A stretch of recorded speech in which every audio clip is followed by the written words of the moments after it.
ready? Yep. Okay. Well, I'm Daniel, and these are my group members, Jordan, Adele, and Jerry. And before I say anything else, I want to tell you guys a short story. So a few years back when I was in my junior year in high school, I actually took an AP Physics class. And some of you might think that that sounds really boring, but it's actually a ton of fun. We made a lot of things explode, we threw a lot of things at each other, a lot of things went in flames when they shouldn't have. And I remember actually my teacher had this weird obsession about cats. He really hated them. So we killed a lot of imaginary cats. And we didn't kill them, we calculated how to kill imaginary cats. And I'm sorry for just those of you people in the Humane Society. Sounds kind of weird, but my physics teacher had a cat that tortured him every day that he hated, and he lived with his mother for a while, so he would like claw at his feet. Anyways, as far as that class was, it always surprised me that not that many people signed up for it or were even in the class. I remember in the beginning of the year there was 8 people in my AP Physics class, and by the end of the year there was only 6. And actually I got lucky because next year that class had even less students. It actually had 0 students because only a few signed up for it, about 3. And they ended up canceling the class. So a lot of my friends that really wanted to take that class their senior year couldn't because not enough people signed up for it, which kind of takes us to the main point of our speech, which is that there seems to be a lack of interest among young people in the sciences. And in today's speech, we are going to go over why STEM programs are important, and STEM stands for Science, Technology, Engineering, and Math. We will also go over how Discovery Center attempts to instill an interest in the sciences among young kids, and we will also go over what you can do to help out. So, why is STEM important? STEM programs are important because the demand of STEM jobs is linked to global competitiveness. So basically what that means is if you have one country and they have a lot of engineers, a lot of scientists, and a lot of mathematicians, and another country doesn't, then this country is obviously going to have a lot of technological advances that the other country doesn't have. So it's going to have more advantages to be a more dominant power in global business. Another reason why STEM is important is because there's a very high demand for STEM jobs. Actually, 7 of the 10 fastest growing occupations are in STEM fields. And out of those people that work in STEM fields, they earn 26% more than people who are not in STEM fields. So by being in STEM fields, by pursuing a STEM career, you're almost guaranteed a job because there's so many job opportunities, and you get paid more. Another reason why, a problem about the STEM field jobs is that there's such a high demand for them that there aren't enough people that graduate every year to fill that demand. And as you can see in this chart right here, the U.S. actually ranks last along with Iceland in how many of their students are planning to major in a STEM field. And out of all the students that are majoring in any sort of career, only about 15% of them are pursuing STEM fields. Next slide. So as you can see, that 15% is a really low number. And the reason for that, as STEMcareer.com says, is that junior high school seems to take the interest out of the sciences from younger people. And this is actually a direct quote that explains that from that site. Education in American junior high in particular seems to be a black hole. A black hole that is sapping the interest of young people, especially women, when it comes to the sciences. So basically, the students that go into the junior high schools are going to come out very uninterested in the sciences. So when they go to high school, they're not going to want to take science classes, and most of the people will likely try to avoid them, which will make them be less likely to want to pursue a career in a STEM field, and that lowers our country's competitiveness in global business. Also, as you can see right here, this chart proves the point that not many people are interested in STEM fields, because this purple part and this green part represent all the students in senior year high school that are not interested, and together they make up about 70% of students that are not interested in STEM fields. And the other 30%, out of that 30%, only about 15% of them have the math requirements to actually be in the STEM field. And another problem with the lack of STEM majors is that a lot of women that could be pursuing STEM careers don't for some reason. There seems to be a bias for that. And as you can see in the chart right there, about half of all jobs are occupied by women, and only about a quarter of all STEM jobs are occupied by women. So that means that, in average, they should both be half, or they should both be the same. But that one's half of that, so that means that a lot of women that could be pursuing STEM careers are choosing not to. And that's it with the problems. Now we're going to go into a brighter subject and talk about the mission of the Discovery Center. So the Discovery Center's, their mission statement, what they go by, is they hope to inspire lifelong interest and learning in science, technology, engineering, and math.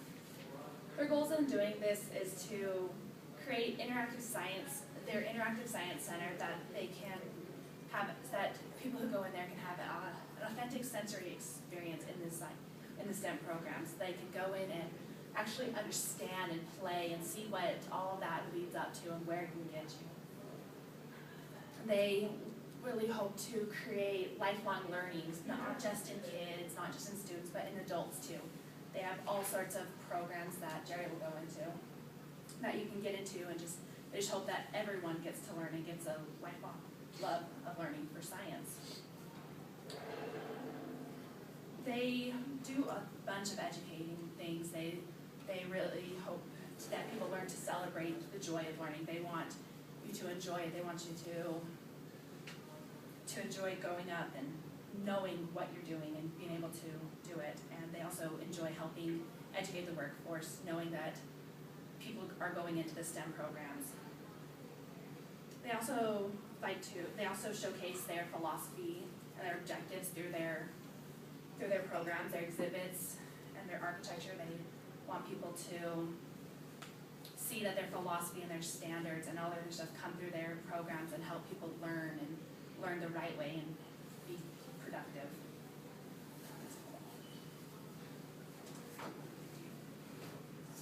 So like Jordan said, their mission is to inspire people, and it's difficult to inspire. The way to try and get it done in youth is through the exhibits. Practically every exhibit they have at the Discovery Center is hands-on. They don't want to just show you that these things are happening and try and explain it to you. They want you to make them happen and work through it yourself. The two photos here on the left there, they have a tornado that you can hit a button, 7-foot-tall tornado shows up, and they challenge you to stop the tornado. Figure out what's causing the tornado so that you can stop it without, well, little limitation. Don't just stand in the middle of it. The other one is the bubble wall. It's just, a soap solution. You can sit there, blow on it, get a bubble, and she's blowing a lot better bubble than I've ever been able to. But they also show that you can dip your hand in the solution and stick it through, and that way you don't break the surface tension rather than just pop it right when you touch it. We went there as a group, and actually a few weeks later I just went with my family. My brother's, one of his favorite ones they had is this turbulent orb. And you can spin, and the orb on the outside will stay the same, but the orb underneath it rotates, and it's got a colored solution inside, so you can watch all the wave patterns form as the solution tries to get rotated by one underneath and kept staying by the one on top. And I couldn't find a good enough photo for you folks, but probably the most popular hands-on exhibit is their air brake chair. You just sit in a little chair, strap yourself in, you use a pulley system, pull yourself up about 6 feet in the air, and real nice and easy, and then you let go. And the rod that's rotating as you pull up has these pegs on it with paddles. And it's just the paddles rotating and beating against the air that's slowing you down so you don't just drop and plummet and hurt yourself. Aside from all the standard exhibits, they do have featured exhibits. The one running right now until about the end of March is the Bodies exhibit. It's about $17 for students if you guys want to go. Fantastic, I highly recommend it. All the actual bodies and pieces there are donated. They're not modeled, they're not sculpted. They're bodies that were donated to science. The way then they have skin removed, and some of them have muscles, some of them don't. You can look at nervous systems, you can look at organs that show lungs that are clean, lungs that have pneumonia, lungs that have had smoker's lungs. They show organs that have cancer, so you can see firsthand what all these things look like. The process they run them through to get these bodies, they actually soak them in a chemical and then put them in a vacuum. As they vacuum out the chemical and turns into a gas, they refill it with a silicone solution so that they can actually keep the color and the weight and size basically as it should be. The one they do the hand over there, they fill all the blood vessels, and they have a full arm that you can look at. They also have a heart, kidneys, liver, that you can look at as well. They fill it with a colored chemical that just hardens and then they corrode away the arms. You can just look at rather than just seeing the veins that you normally see in your arm, you can see all the little pieces that go throughout it. Other features exhibits they've had in the past, they've had ones on light, they've had ones on forces, they've had ones on sound. They actually also have all these special things that they do for different age groups. They have a preschool group that goes every week that preschool kids can go and do the Discovery Center, and they have some special for them every week. They have youth ones for, teenagers in high school that are about every month, and then they do adult nights. So if you're 21 or over, you can go, they'll also have a bar set up and then a special topic for them. The next one coming up in January is on photography, and then they're also going to have one around the end of April that's on brewing. So that'll be pretty fun. Okay, so it's really easy to volunteer at the Discovery Center. There's lots of benefits. You get to learn new skills, meet people from all over the world. You get to make a difference in your community and know that you're helping make the DCI a dynamic, exciting science museum. You get a free family membership if you volunteer 3 to 4 hours, so you can bring all your kids for free and let them get excited about science. You also get a 15% discount in the gift shop, and they have, for the bodies, they had a whole ton of joints you could buy and all kinds of little cute things in there. And you get the opportunity to have lifelong learning through classes and training and interactions with all kinds of people. You get to meet people who also like science like you do, and you get the personal satisfaction of helping others. This is their wall of fame. Each person that has a plaque has donated 1,000 hours of service. If they have an additional star, that means they have an extra 1,000. So there's ones here that have collected quite a few. So they have a lot of volunteers that come to for a long time. You can come in and just spend 1 week in a month or just one time only. It's totally up to you. They provide all of the training, all of the materials, and support.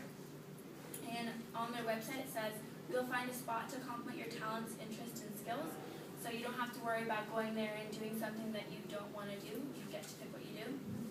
To volunteer, you have to be 15 years old. You do have to fill out a short application. They ask you simple questions, and you turn it in, and they'll get back to you. You can do a lot of different things: visitor services, education, marketing, and also special events, exhibit, and building.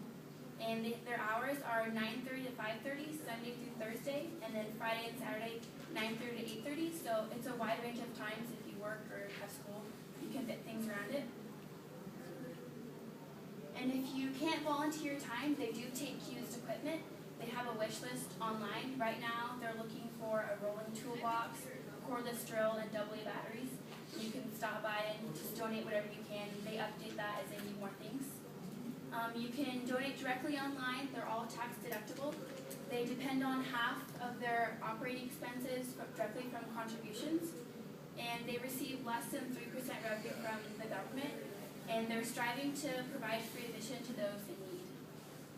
And other ways you can also volunteer: you can go take your cousins, take your kids, tell your kids to have your teachers go there for like a field trip. You can arrange birthday parties. You can go to the bodies exhibit, and it's really easy to volunteer. Just by going there is helping them out. Any questions? So did you guys volunteer? We went through the exhibit. Yeah, we went to the exhibit to get into the volunteer. It was a while to get coordinated with